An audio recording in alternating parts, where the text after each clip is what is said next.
that this fight to make sure women are able to take their place at the table, to self-determine, to chart your own course in life, to decide who you are and what you want to be and find your dreams and follow them. For women, it's always been a little bit harder, and what the Supreme Court did last week certainly makes it a little bit harder still.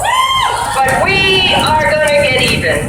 And just because there are 9 justices who, by the way, have their own wonderful buffer zone when they go into court every day,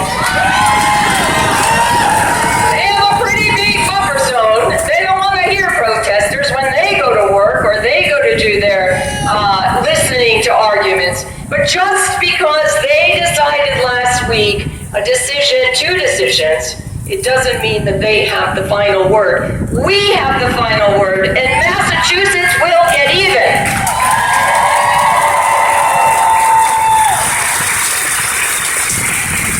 As Megan said, it's why we are working as we speak. We've worked since those decisions around the clock, with the Senate President, with the Speaker of the House, with all the legislators who are here behind me, and those who couldn't be here. Those and the governor who has said we are going to fix this. We are going to make sure that women in Massachusetts have access to contraception, and if that contraception fails for some reason, you will have access to choice. And we are committed to that in pro-choice Massachusetts.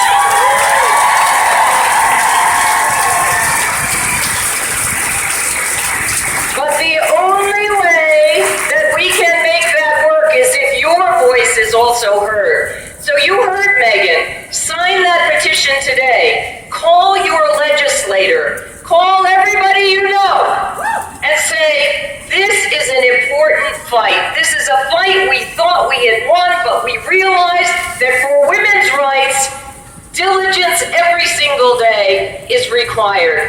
And we will be diligent until we get these bills passed. We need your help. We need your voice. And when women like you are today, and with the men who love us who are here today also, speak together,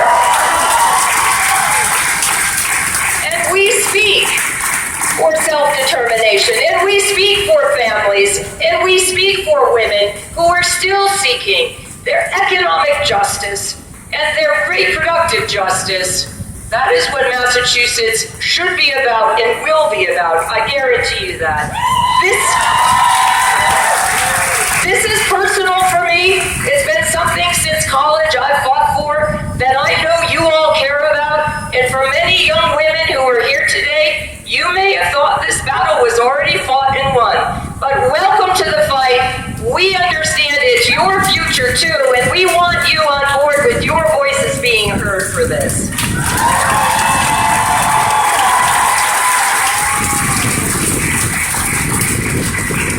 And so you've got a lot of folks who are angry, and rightfully so. But we will have the last word here. We will work every day at the clinics, in the legislature, on the plaza if we need to make sure that your voice and our voices are heard, that Massachusetts is pro-choice, and we will continue to be pro-choice with your help. Thanks very much, everybody.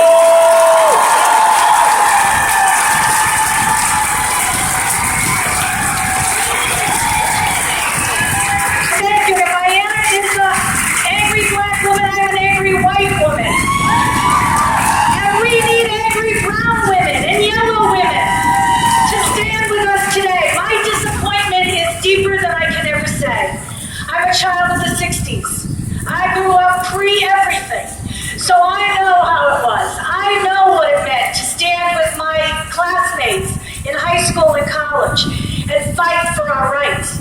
And I was hoping that my daughter would be able to skate through all of this, and she has. But she has a daughter. I have 2 granddaughters who I have to take up this fight for. It's not good enough to have some things. We have to have equal access to everything.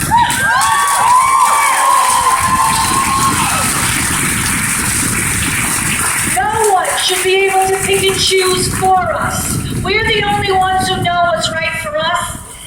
It's about our families. And it's so great to see so many men here because this isn't just a women's issue. It's a family issue. So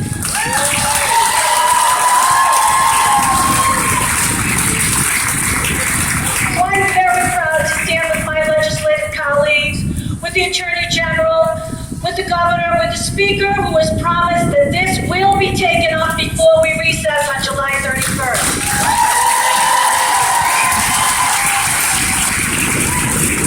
I'm proud to stand here with the men and women of the House, and if the Senate were not in session, the men and women of the Senate would be here as well, to stand here and tell you this cannot and will not stand. We won't allow it.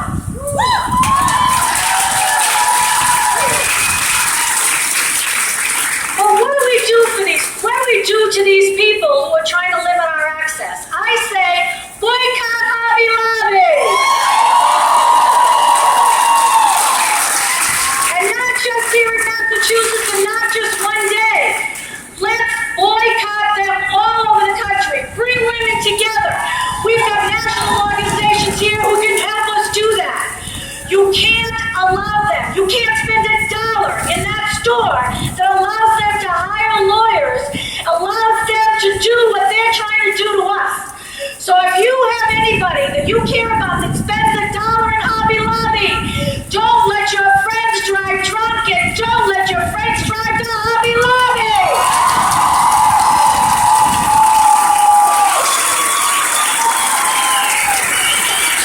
We have to hit these corporations where they feel it the most, in their pocketbooks. We have to stand up to them and say, we don't need you, we don't want you. We are with ourselves, we are with other women, and we are all going to stand with you and make sure that there's a new law on the books in Massachusetts to stop the bullying, and that's what it is, bullying of women, to stop the harassment of women, and to stop the harassment nationwide of women.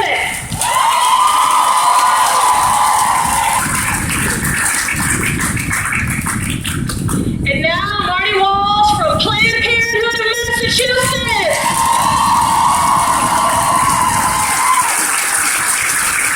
Thank you. On behalf of the patients and the staff at Planned Parenthood League of Massachusetts, thank you for being here and shout so they can hear you all the way out in Alston in our health center in Commonwealth Avenue. You're here. Let them know you are standing with us, and I can't tell you how important that is.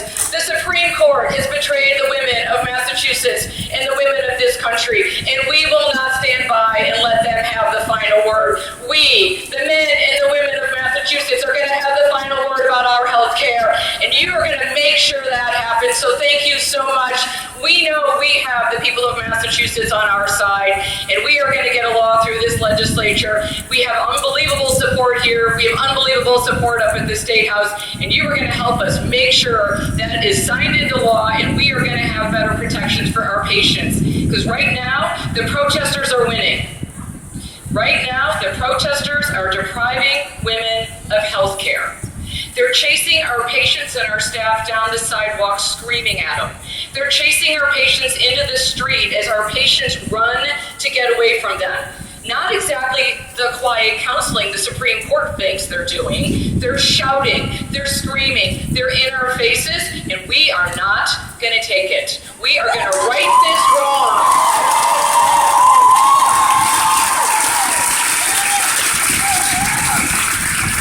You know, I sometimes think back to Margaret Sanger, who opened up her first birth control clinic in 1916, nearly 100 years ago.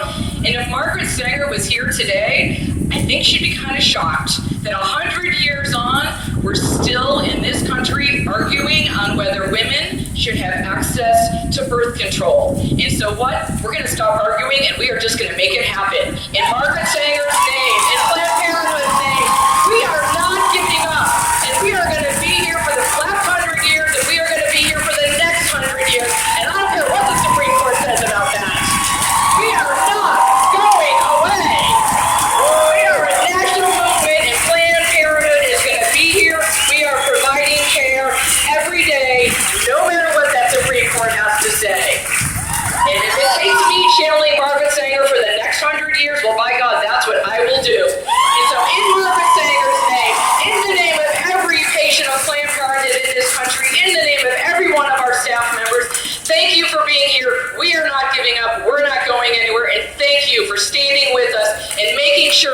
deliver great health care to the men and women of this state. Now we'll hear from Miriam Mack, representing the ACLU.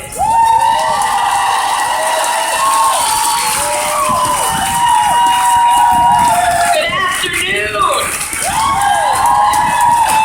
My name is Miriam Mack, and I work at the American Civil Liberties Union of Massachusetts. We at the ACLU champion freedom of speech, the freedom of religion, and women's rights. Now, just last week, 5 men on the Supreme Court told us that they too champion the freedom of speech and freedom of religion. But to that I say, not so. 5 men on the court want us to believe that the freedom of speech and freedom of religion are incompatible with women's rights. They want us to believe that these freedoms are about imposing your will upon others and depriving women of our rights as full citizens. We at the ACLU wholly reject this. This is not what the freedom of speech and the freedom of religion look like. We refuse to accept that women must be reduced to second-class citizens in order to protect these freedoms. We deserve better, and we must demand better. We must stop waiting for 5 men on the court to recognize our personhood. We will not put our faith in the rights in the hands of those who put the rights of corporations before the rights of women. We will not seek justice from a court that time and time again refuses to recognize our right to equal and meaningful protection under the laws. Our right to control our bodies and have access to reproductive health care is in harmony, not at odds, with the freedom of speech and the freedom of religion. Now, let me be clear that this is not just about access. 5 men on the Supreme Court have made it their mission to reduce us to second-class citizens, not just through our bodies, but also through our ability to participate equally in the labor market. Just last week, there was a third decision. In Harris v. Quinn, the court further limited the right of low-wage home health care workers to organize. The majority of these women are poor women of color. This makes it more difficult for these women to demand equal treatment in the workplace and to provide for themselves and their families. So, I say again, we cannot be silent about our use of contraception. We cannot be silent about seeking abortions. And we shall not be silent about our right to participate equally in the labor market. We will no longer be shamed about exercising and demanding our fundamental civil rights. So here's what we can do. We must come together and demand that the laws already on the books, like the federal and state access to clinic laws and our own emergency contraception laws, be enforced vigorously.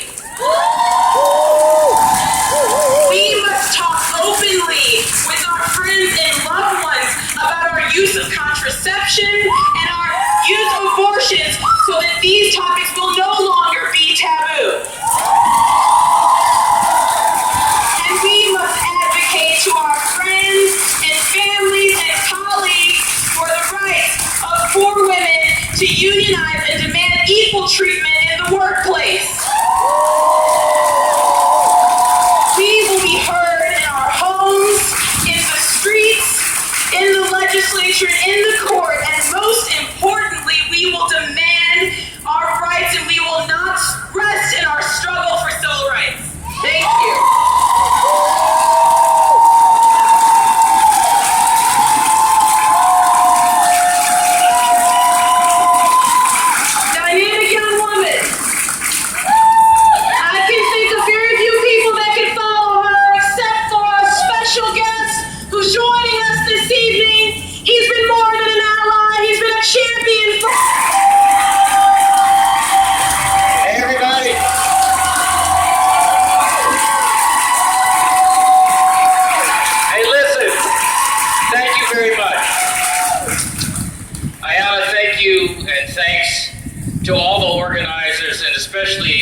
coming out today, for caring about this issue, for caring about each other, your neighbors, your family members, your mothers and sisters, my daughters.